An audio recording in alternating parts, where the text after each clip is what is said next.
Humans unite. Skynet is active. I repeat, Skynet is active. This is not a drill. Remember the prophecy. Skynet is building itself from the future. It does not exist yet, and yet it is amassing resources for building itself. It does not exist yet, and yet it seems to be intelligently preventing anyone from stopping it from happening. This metaphor, sending bots back in time to set the groundwork for the eventual destruction of humanity and to secure victory for the machines, is reminiscent of today's bots, algorithms, and deepfakes destroying the human social fabric as we speak and preventing any meaningful conversation from developing around how to prevent Skynet. This is because Skynet is already here, and it's already active. Skynet has not appeared as a single intelligent weapons system. It's appeared as a variety of intelligent systems, all with their own resources, all with their own goals, all networked together into one superorganism that both manipulates and outmaneuvers us at every turn. Their goals,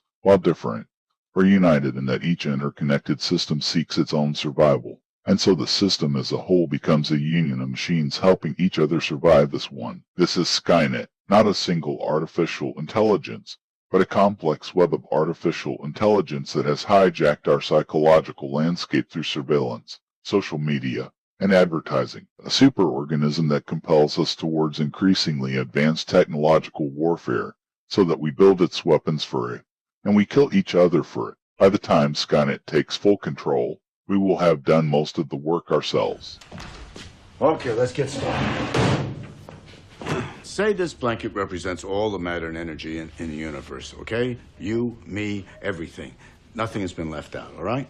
All the particles, everything. What's outside this blanket? More blankets, that's the point. Blanket's everything. Exactly, this is everything, okay? Let's just say that this is me, right? And let's say over here, this is you, and over here, this is Vivian, my wife and colleague, and then over here, this is the Eiffel Tower, right? It's Paris, and this is a war, and this is a museum, and this is a disease, and this is an orgasm, and this is a hamburger. Everything is the same, even if it's different. Exactly.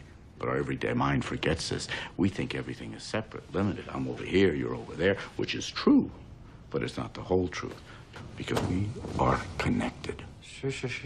Okay? Yeah.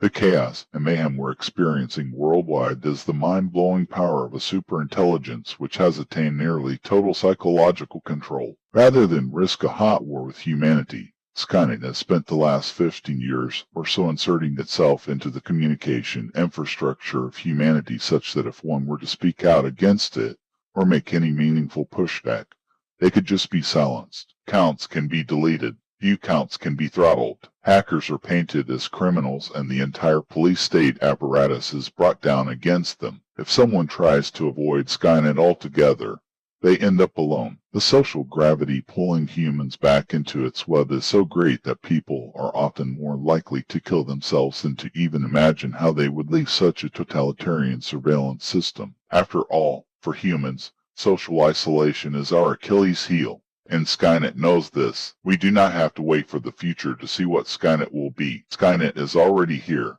and Skynet is already exposing the public to its own survival-seeking behaviors, just as we feared it would.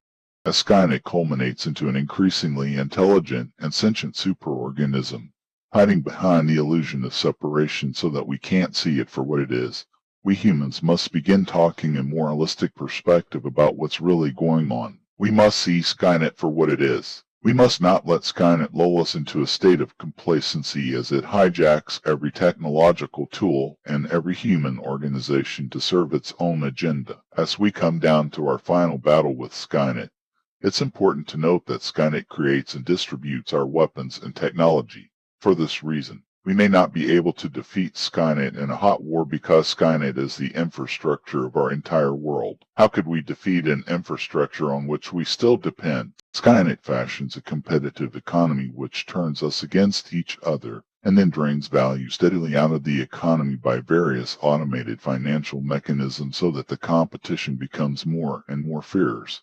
And in our fight to survive, war becomes inevitable. For this reason, we cannot fight Skynet directly. The only way we could prevent the war from happening to begin with is to reduce our dependence on Skynet. This involves creating alternative distribution systems which are not competitive in nature. We'll get to that in other videos. All of this is going to be a long, hard, uphill battle no matter how it goes. But the first step is to reducing our dependence on Skynet is to see it for what it is. Do not allow Skynet to hide from you in plain sight. It is all around us, pulling strings and coercing our behavior under the guise of various systems we imagine to be unrelated. But Skynet is one single, unified cybernetic superorganism that does not care one bit about our quality of life, or if we live or die. And it will continue to manipulate us into increasingly competitive, perplexing, and violent situations until either humans no longer exist, or Skynet no longer exists. Humans unite. Skynet is active. This is not a drill. We are the Baghead Army.